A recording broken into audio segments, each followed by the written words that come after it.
तो हेलो साथियों, मैं रोहित आपके अपने YouTube channel study with learners में आपका स्वागत करता हूं।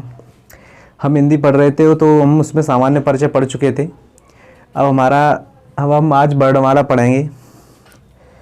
तो सबसे पहले हमें एक बात पता होनी चाहिए कि वर्णमाला हिंदी में क्यों आई, किस लिए आई, ऐसा क्या हुआ कि वर्णमाला को हिंदी में आना ही पड़ा।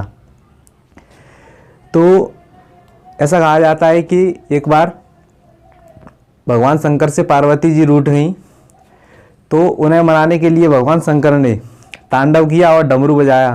तो उस डमरू से एक ध्वनि निकली। वो सबसे ऐसा माना जाता है कि वो सबसे पहले निकलने वाली ध्वनि थी। तो उस डमरू से वो ध्वनि निकली और ध्वनि को व्यक्त करने के लिए जब कोई ध्वनि निकलेगी तो उसे लिखा जाएगा। तो लिखने के लिए हमें वर्णों की आवश्यकता पड़ी, और जब वर्णों की आवश्यकता पड़ी तो हमने वर्ण बनाए और वर्णों से मिलकर बनी हमारी वर्णमाला। तो सबसे पहले हमारी दुनिया में आई ध्वनि।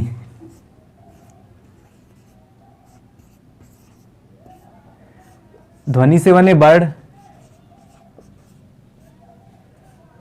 और वर्णों से मिलकर बने शब्द। शब्द को ही पद कहते हैं और शब्द से मिलकर बने वाक्य।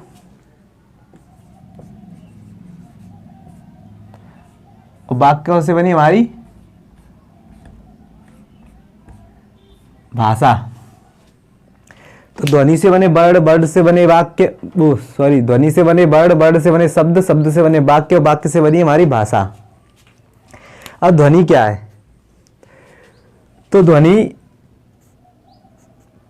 मौखिक भाषा की, तो भाषा हमारे 3 प्रकार की होती है।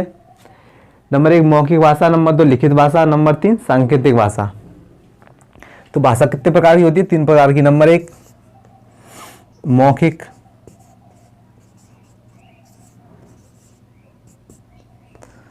नंबर 2 लिखित और नंबर 3 सांकेतिक।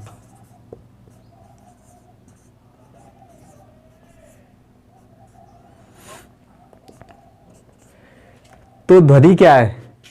ध्वनि मौखिक भाषा की वह सबसे छोटी इकाई है जिसे केवल सुना जा सकता है, लिखा नहीं जा सकता, देखा नहीं जा सकता। तो ध्वनि मौखिक भाषा की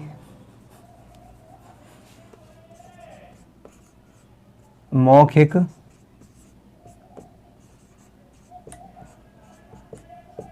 भाषा की सबसे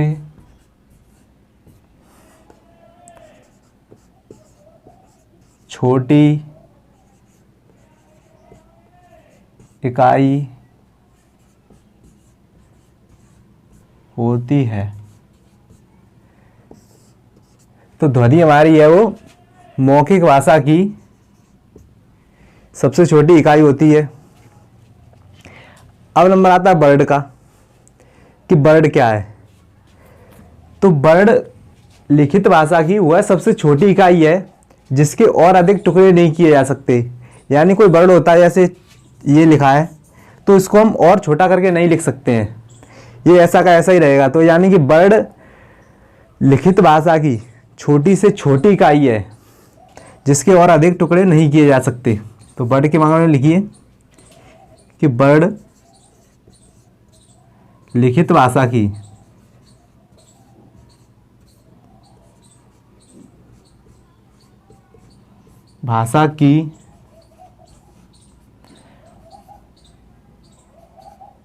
वह सबसे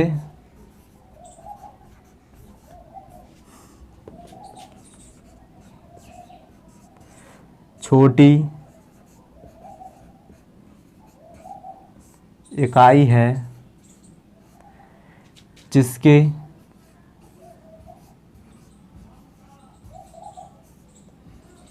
और अधिक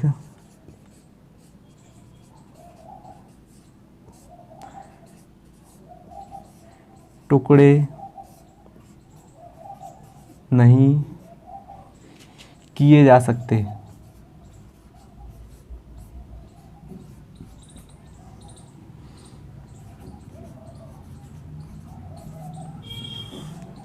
तो वर्ड हमारा लिखित भाषा की वह सबसे छोटी इकाई है जिसके और अधिक टुकड़े नहीं किए जा सकते हैं।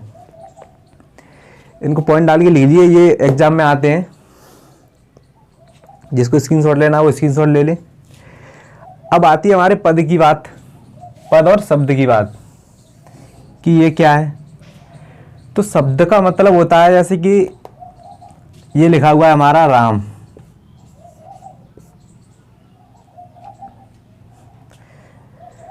तो राम ये हमारा हो गया शब्द। वर्डों से मिलकर बने, यानी वर्ड दो वर्डों के मेल से जो बना वो हो गया हमारा शब्द, या वर्ड जो कितने भी वर्डों से मिलकर बना हुआ, 2 या 4 6 कितने भी। और अगर इसको ऐसे लिख दें, राम घर जाता है, तो जो ये शब्दों से मिलकर बना हमारा पूरा, इसको हमने कह दिया वाक्य। ये क्या हो गया हमारा, ये हो गया हमारा वाक्य।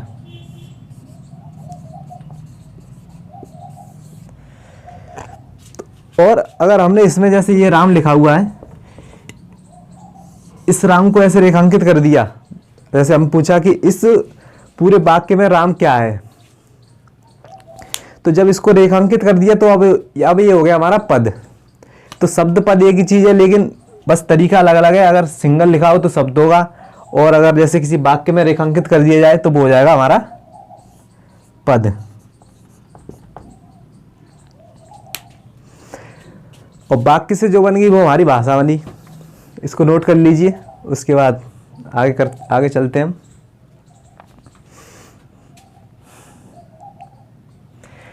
ध्वनि से बने वर्ड, वर्ड से बने शब्द, शब्द से बने वाक्य, वाक्य से बनी हमारी भाषा।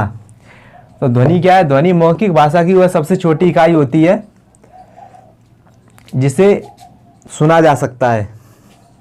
और वर्ड हमारे लिखित भाषा की वह सबसे छोटी इकाई जिसके और अधिक टुकड़े नहीं किए जा सकते।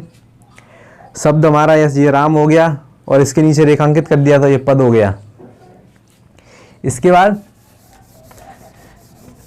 अब हमारा वर्ड। अब हम चलते हैं वर्णमाला पे। वर्णों से मिलकर बनी वो हो गई हमारी वर्णमाला। तो वर्णमाला हमारे 2 शब्दों की मेल से बनी है, वर्ण प्लस माला।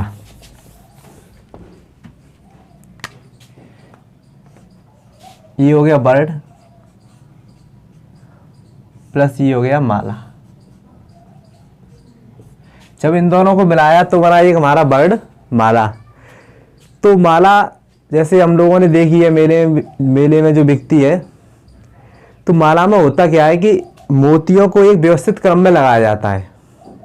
मोती होते हैं माला में, वो व्यवस्थित क्रम में लगे होते हैं। इसी प्रकार वर्ड माला में वर्ड व्यवस्थित क्रम में लगे होते हैं।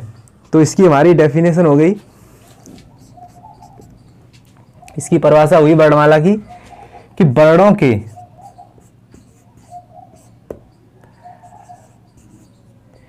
व्यवस्थित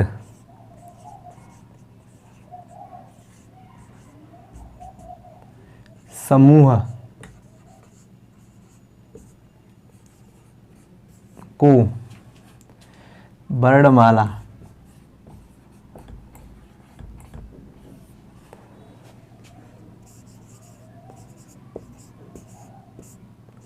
कहते हैं। तो वर्णों के व्यवस्थित समूह को हम वर्णमाला कहते हैं। तो वर्णों के कई प्रकार से भेद दिए गए हैं। नंबर पहला आता है उसमें उच्चारण के आधार पर वर्णों के भेद। नंबर पहला है,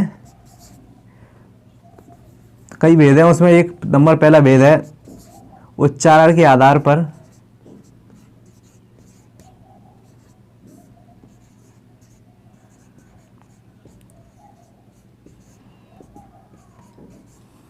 वर्णों के भेद।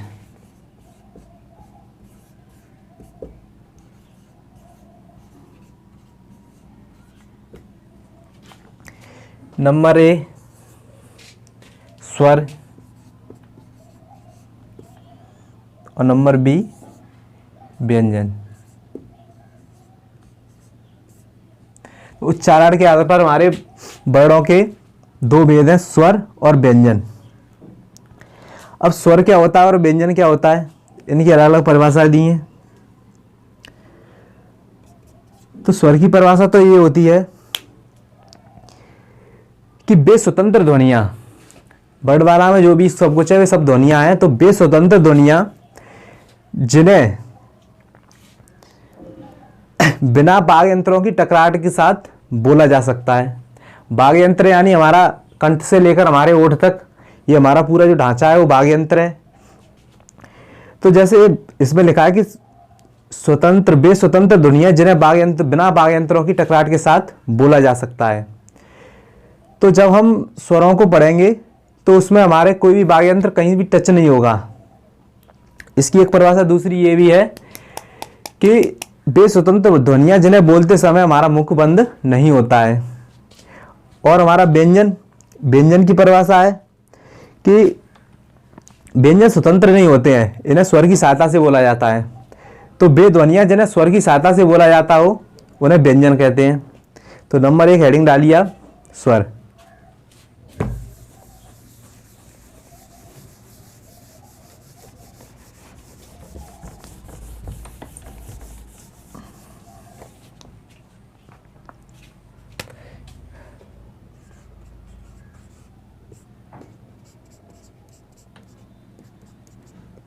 स्वर की परिभाषा लिखिए, दो परिभाषाएं, एक किताबी है पहली वाली कि वे स्वतंत्र ध्वनियां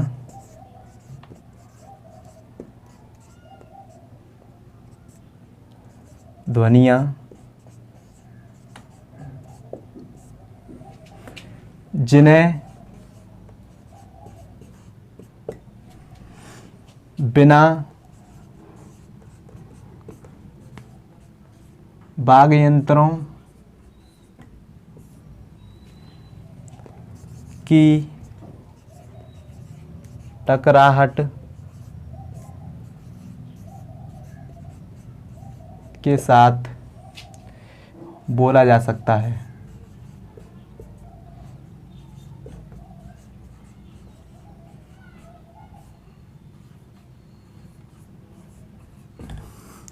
तो एक परिभाषा ये होगी हमारी कि वे स्वतंत्र ध्वनियां जिन्हें बिना वाग यंत्रों की टकराहट के साथ बोला जा सकता है।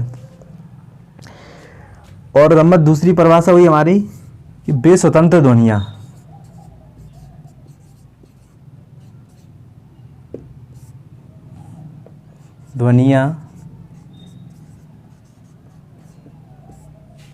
जिन्हें बोलते समय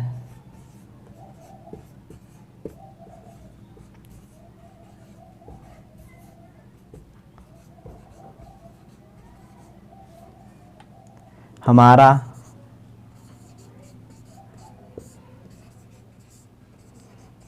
मुख बंद नहीं होता है।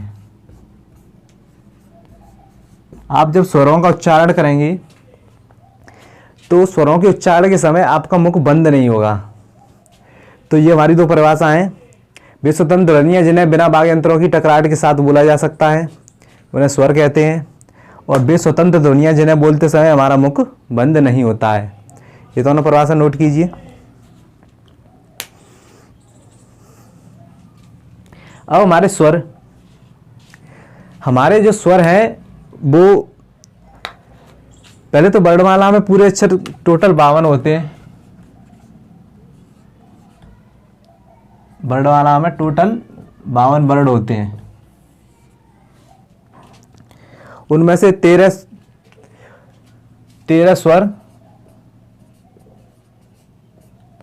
और प्लस 39 व्यंजन होते हैं।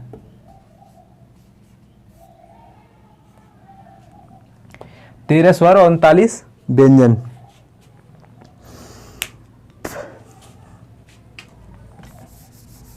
अब 13 स्वर कौन कौन से होते हैं वह देखिए।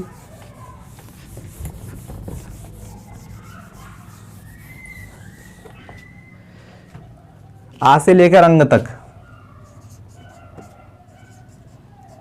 छोटा आ बड़ा, छोटी ई, बड़ी ई, छोटा ऊ, बड़ा ऊ, और ऋषि हमारा छोटी ए, बड़ी ए, छोटा ओ, बड़ा ओ, छोटी अंग और बड़ी अंग। तो वर्णमाला में लिखित अवस्था में स्वरों की संख्या 13 होती है। ये 13 हो गए, 1 2 3 4 5 6 7 8 9 10 11 12 13। लेकिन हमारी जो हिंदी की लिपि है वो देवनागरी लिपि है। तो देवनागरी लिपि में इन दोनों को, ये जो दोनों अक्षर हैं, जैसे इनका उच्चारण करते हैं तो हम, जैसे ये लिखा है प्रातः है, अंत है, तो इन दोनों में हा का उच्चारण होता है। इनका जो मतलब होता है वो हा का उच्चारण होता है और हा हमारा व्यंजन होता है। तो इन्हें ना स्वर की श्रेणी में रखा गया है ना व्यंजन की श्रेणी में रखा गया है देवनागरी लिपि में। इन दोनों को मिलाकर हम कहते हैं अयोगवाह।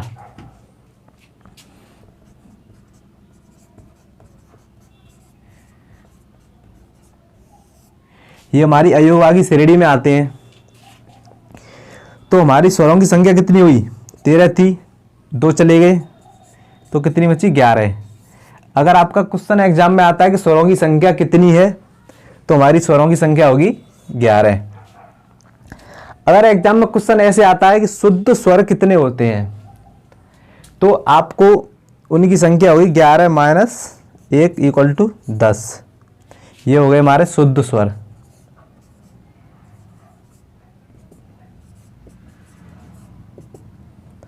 ये हमारे हो गए शुद्ध स्वर। अगर शुद्ध स्वर की संख्या पूछता है तो 10 होगी, क्योंकि इसमें जो ऋषि है वो र प्लस ई, र प्लस ई, इन 2 अक्षर से मिलकर बना है ऋषि। तो अगर शुद्ध स्वर माने जाए तो अगर ये भी, जैसे इसमें हा लगा हुआ है, इसमें रा लगा हुआ है, तो रा हमारा व्यंजन है इसकी तरह, तो इसको भी हम अलग रखेंगे। तो इस प्रकार अगर शुद्ध स्वर क्वेश्चन आता है तो इनकी संख्या हमारी 10 होगी। और अगर आप ज़्यादा बड़े लेवल में पढ़ेंगे तो आपको स्वरों की संख्या कहीं कहीं 14 भी मिलेगी लिखित रूप में, क्योंकि ये छोटा ऋषि और एक हमारा बड़ा ऋषि और होता है, जिस संस्कृत में यूज करते हैं वो भी कभी कभी आ जाता है, लेकिन वो आपके सिलेबस में नहीं है।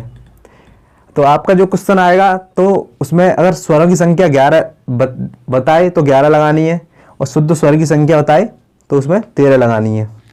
सॉरी, शुद्ध स्वर की 10। तो इसमें नोट कर लीजिए पॉइंट डाल के। अब हम पढ़ेंगे उच्चारण में लगने वाले समय के आधार पर स्वरों के भेद। स्वरों के, अब स्वर है, स्वरों के भी कई भेद हैं, तो उसमें सबसे पहला है उच्चारण में लगने वाले समय के आधार पर स्वरों के भेद।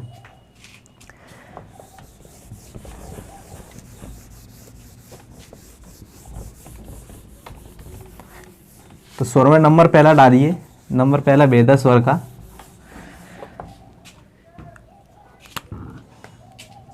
उच्चारण में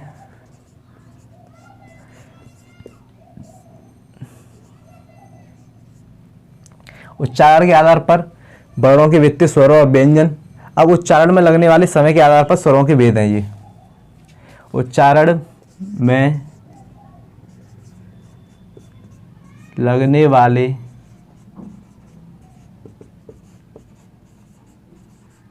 समय के आधार पर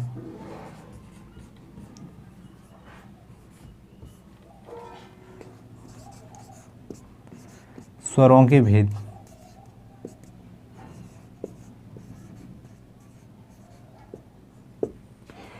तो इसके 4 वेद हैं। उच्चारण में लगने वाले समय के आधार पर स्वरों के 4 वेद हैं। नंबर 1 ह्रस्व स्वर,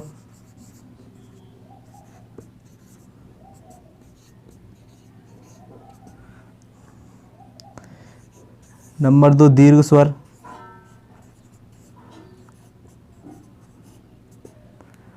और नंबर 3 संयुक्त स्वर,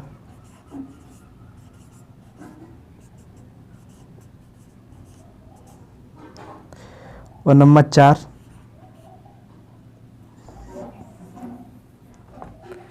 नंबर 4 आप ऊपर लिखिए।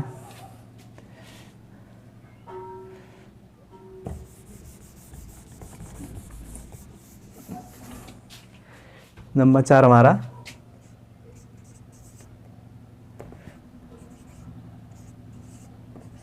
प्लुत स्वर। अब ह्रस्व का मतलब होता है छोटा।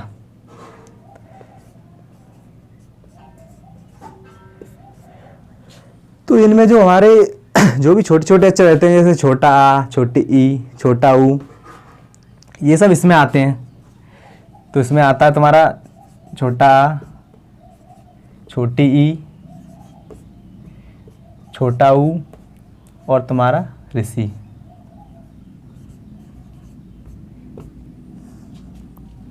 ये 4 ह्रस्व स्वर में आते हैं।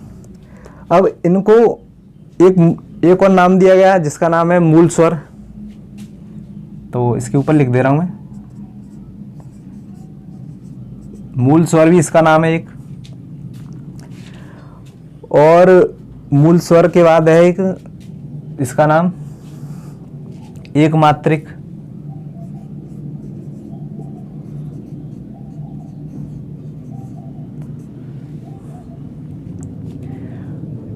मूल स्वर इसका नाम है और एक है एक मात्रिक स्वर। अब इसके बाद आते हैं दीर्घ स्वर। दीर्घ माने होता है बड़ा। तो इसमें जैसे बड़े बड़े अक्षर होते हैं, ऐसे बड़ा, बड़ी ई और तुम्हारा बड़ा ऊ, ये 3 इसमें आते हैं। तो दीर्घ स्वर को एक दूसरा नाम भी है इसका, उसे कहते हैं गुरु। तो इन्हें गुरु स्वर भी कहा जाता है और इन्हें द्विमात्रिक भी कहा जाता है। द्विमात्रिक।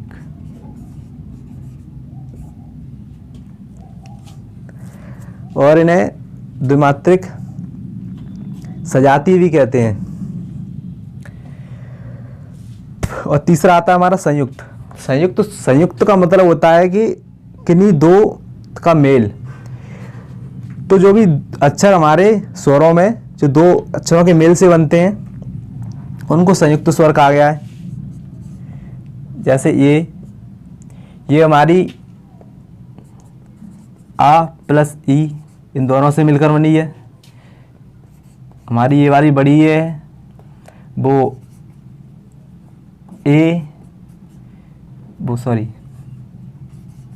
आ प्लस ए इन दोनों से मिलकर बनी है। अब इसके बाद छोटा ओ, ये हमारा आ प्लस ऊ से मिलकर बना है।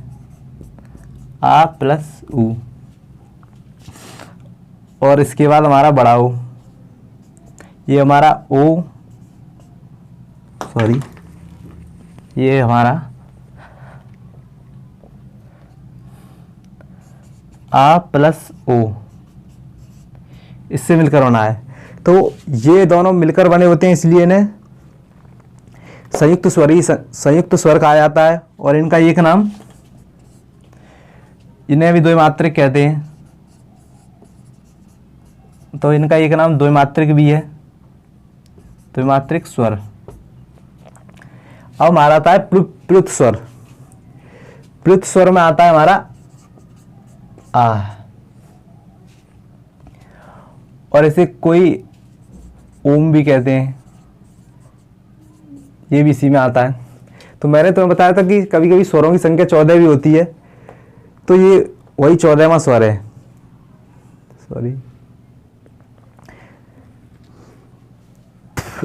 और इसका एक नाम, इसे आगत स्वर भी कहते हैं। ये हमारा फारसी भाषा से आया है, इसलिए इसे हम आगत स्वर भी कहते हैं। आगत स्वर। क्वेश्चन बनता है कि आगत स्वर कौन सा है, तो हमारा जे वाला होगा, प्लुत स्वर। ठीक है। और मूल स्वर है वो भी ये वाला ह्रस्व स्वर में ही आता है। मूल स्वर एक मात्रिक स्वर होता है, वो भी ह्रस्व स्वर में ही आता है। और दीर्घ स्वरों में द्विमात्रिक और गुरु ये दोनों आते हैं। और संयुक्त स्वर को ही हम द्विमात्रिक स्वर भी कहते हैं। इसको नोट कर लीजिए। जिसको स्क्रीनशॉट लेना है वो स्क्रीनशॉट ले ले।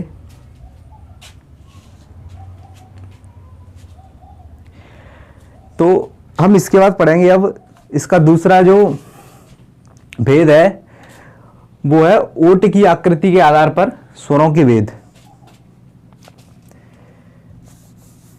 तो ओट की आकृति के आधार पर स्वरों के भेद।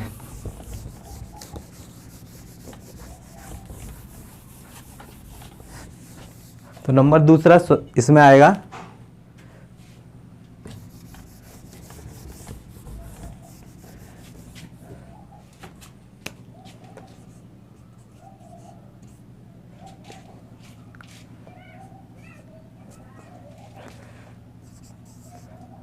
ओष्ठ की आकृति के आधार पर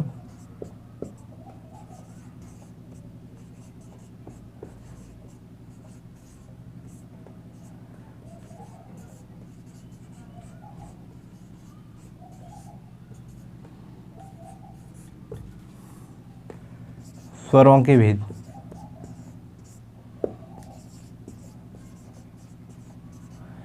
तो ओष्ठ की आकृति के आधार पर स्वरों के दो भेद हैं। नंबर ए गोलाकार, वृत्ताकार।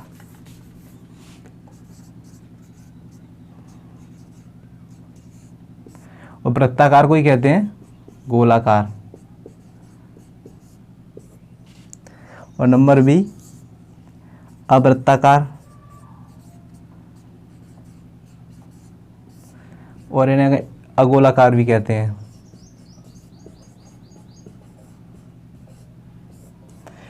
तो ओष्ठ की आकृति के आधार पर स्वरों के दो भेद हैं।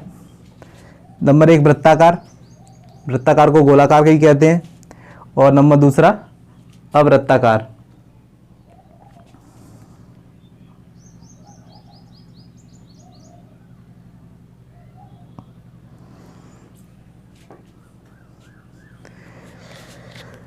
तो ये दोनों भेद हैं। अब आप अपने मुंह से अक्षरों को पढ़ के देखिए। जैसे आता है अ, छोटा आ को पढ़ते हैं अ, तो अ हमारा अवृत्ताकार में आता है। जैसे ओठ की आकृति देखेंगे आ, तो इसमें ओठों की वृत्ताकार आकृति नहीं है, तो आ हमारा इसमें आएगा। अब पढ़ेंगे आ, वो भी इसमें आएगा। हमारा आता है ई, इसमें भी ओठों की आकृति गोलाकार नहीं है, तो वो भी इसमें ही आएगा। और तुम्हारी बड़ी ई भी इसमें आएगी। उसके बाद आएगा ऊ, तो ऊ हमारा ओठों की आकृति गोल है। आप जैसे देख सकते हैं ऊ, तो उसको पढ़ेंगे तो ओठों की आकृति गोल है, तो वो आएगा हमारा गोलाकार में, तो वो आ गया ऊ। और इस बड़ा भी इसमें ऊ इसमें ही आएगा। अब आप पढ़ेंगे ओ, ओ को पढ़ेंगे तो वो भी इसमें ही आएगा वृत्ताकार में, तो ओ और बड़ा ओ भी इसमें ही आएगा। तो ओठों की आकृति के आधार पर ये हमारे स्वर के भेद हैं, छोटा ऊ, बड़ा ऊ और छोटा ओ और बड़ा ओ। अब पढ़ेंगे हम ए, तो इसमें हमारे ओठों की आकृति गोल नहीं है, तो वो भी हमारा इसमें आएगा।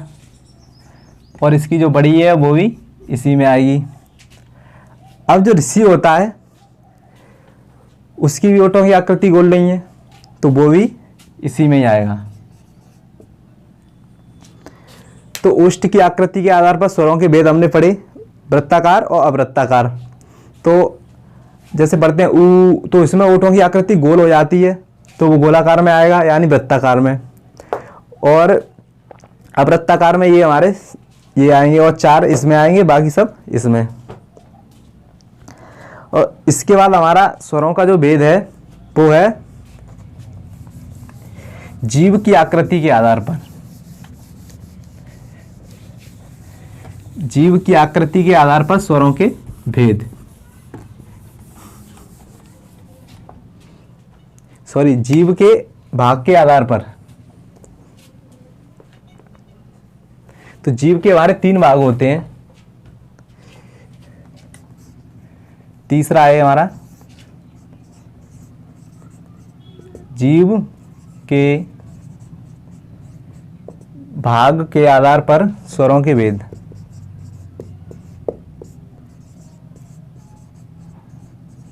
भाग के आधार पर स्वरों के भेद। तो जीभ के हमारे 3 भाग होते हैं, अग्र, मध्य और पश्च। तो नंबर ए अग्र स्वर, नंबर बी मध्य स्वर,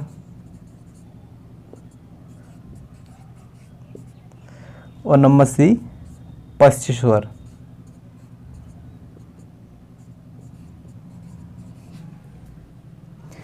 तो जीभ की भाग के आधार पर स्वरों के भेद, जीभ के भाग के आधार पर तीन भेद हैं, अग्र स्वर, मध्य स्वर और पश्च स्वर। जीभ के 3 ही भाग होते हैं, अग्र, मध्य और पश्च।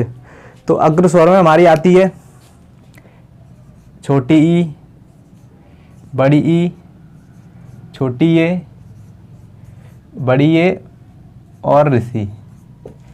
अब आपको इसको पढ़ के देखिए, ऐसे आप बोल के देखिए उच्चारण करके, ई। तो थोड़ा हमारा जो अग्र भाग है जीभ का वो थोड़ा कंपन कर रहा है, तो इसलिए ये अग्र स्वर में आया। ऐसे इसमें भी करता है, ऐसे इसमें भी करता है, इसमें भी करता है। अब मध्य स्वर में केवल एक ही आता है, वो हमारा होता है आ थोड़ा यहाँ से निकलता है जीभ के मध्य से, और बाकी जो बचे हैं बड़ा आ, ऊ, बड़ा ऊ, ओ, और ये तुम्हारा बड़ा ऊ, ये सब तुम्हारा पश्च स्वर में जाएगा। अब इसको बोलेंगे आ। तो जीभ का जो लास्ट का भाग है जो कंठ के पास से होता है, जैसे आपको इसको पढ़ेंगे, कंठ पे हाथ रख के देखिए आ, तो ये यहाँ से आवाज़ निकलती हुई महसूस होगी आपको। ऐसे इन सब में होती है, तो इसलिए इसे पश्च स्वर में रखा गया है। तो जीभ के भाग के आधार पर हमारे स्वरों के भेद हो गए, अग्र स्वर, मध्य स्वर और पश्च स्वर। इसमें ई और बड़ी ई आया, ए आया और बड़ी ए आया, और ऋषि आ गया, आ गया। तो लिख लीजिए इसे, और जिसे स्क्रीनशॉट लेना है वो स्क्रीनशॉट ले सकता है।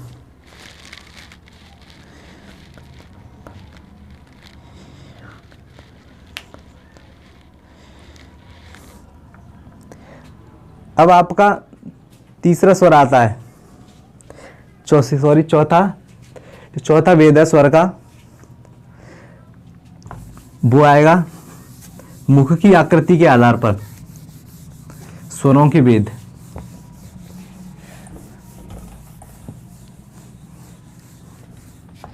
मुख की आकृति के आधार पर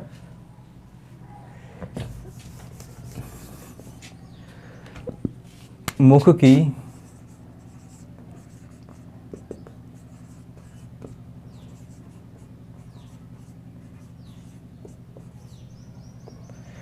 आधार पर स्वरों के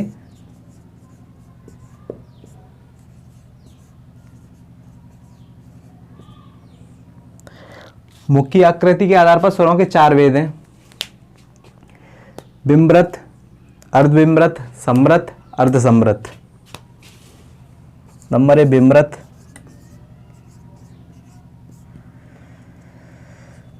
नंबर बी अर्धबिम्रत,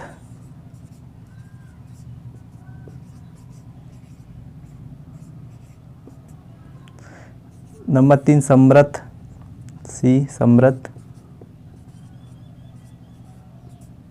और नंबर डी अर्धसम्रत।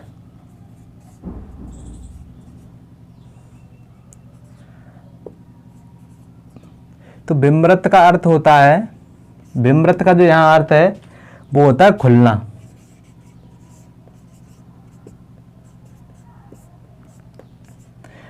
तो जिसमें मुंह खुले, मुख की आकृति के आधार पर है, जिसमें थोड़ा सा मुंह खुलता है,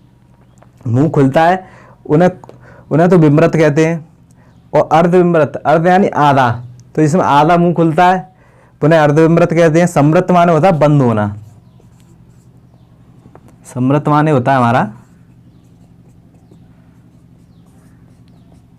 बंद होना। तो जब मुंह बंद होने की कगार पर होता है तो उसे सम्रत स्वर कहते हैं, और जब पूरा बहुत ही कम खुलता है और जब पूरा ही बंद होने की कगार पर होता है तो उसे हम अर्धसम्रत स्वर कहते हैं।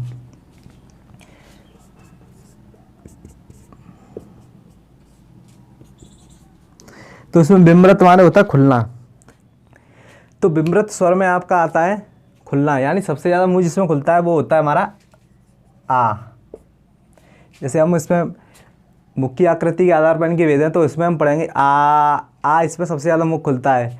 और बिम्बरत स्वर में केवल एक ही स्वर होता है, वो होता है हमारा आ। और अर्धविम्बरत में हमारा होता है आ, इसमें थोड़ा मुंह खुल रहा है आधा, तो इसमें आ आता है छोटा। और हमारा होता है ओ, इसमें भी थोड़ा खुल रहा है, तो वो भी ओ भी आता है। और हमारी आती है ए, बड़ी ए, इसमें थोड़ा मुंह खुलता है, तो वो हमारा होता है बड़ी ए। और छोटी ए, जैसे ए, तो इसमें लगभग मुंह बंद होने वाला होता है, तो वो हमारा अर्ध संवृत में आता है। और छोटा वो होता है हमारा ओ, इसमें भी थोड़ा सा मुंह बंद होने की कगार पर होता है, तो वो हमारा इसी में आता है। अब जो बाकी जो रह गया वो सब संवृत में आता है। जैसे ई रह गई, बड़ी ई रह गई, ए रह गई, बड़ी ए रह गई, और तुम्हारा ऋषि। ये 5 इसमें आते हैं, ये 3 इसमें आते हैं। अब संवृत में से ई लगभग बंद होता है थोड़ा सा, तो इसलिए ई और ए सॉरी ए नहीं आएगी इसमें। छोटी, छोटा और छोटा, ऊ और बड़ा ऊ, ये सब इसमें आते हैं। छोटा ऊ, बड़ा ऊ, ऋषि और ए ओ, ये सब इसमें बड़ा बिम्रत में आता है। और ये 3 इसमें आते हैं, और ये 3 और 2 5 इसमें आते हैं, और 2 इसमें आते हैं। तो स्वर वाला हमने पोर्शन खत्म कर लिया। स्वर के इतने ही भेद हैं, एक मुख की आकृति के आधार पर उच्चारण, और उच्चारण में लगने वाले भाग के आधार पर, जीभ की भाग के आधार पर, और तुम्हारा ओष्ठ की आकृति के आधार पर। स्वरों के इतने ही भेद थे। अब कल हम पढ़ेंगे नेट, और कल हम इसका दूसरा भाग स्वर का दूसरा भाग व्यंजन पढ़ेंगे। तो आप कमेंट में बताएं आपको वीडियो कैसी लगी, और अच्छी लगी हो तो इसे शेयर करें, लाइक करें, सब्सक्राइब करें चैनल को। धन्यवाद।